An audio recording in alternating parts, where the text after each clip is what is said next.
Es una quedada que empezó 2013, lo que hemos conseguido reunir aquí y disfrutar un fin de semana con una misma pasión, el viajar.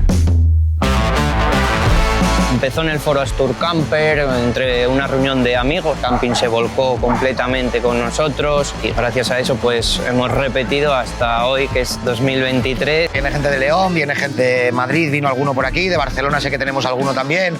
Tuvimos algún año que me vino gente de Murcia, de Cádiz, pero lo habitual es que el 80% de la gente, el 70% sea gente del norte.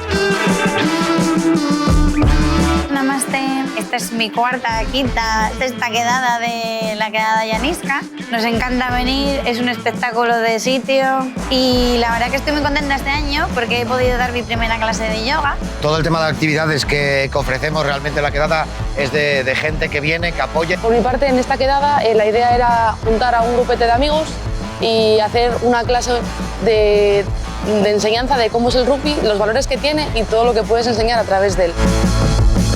Yo llevo viniendo a todas las quedadas llaniscas y la experiencia por mi parte es espectacular desde el momento en el que aparcas la furgoneta. Conoces a gente, conoces cosas que hace también la gente, que la trae aquí para darse a conocer. Es que no se sabría explicar en palabras si no lo vive.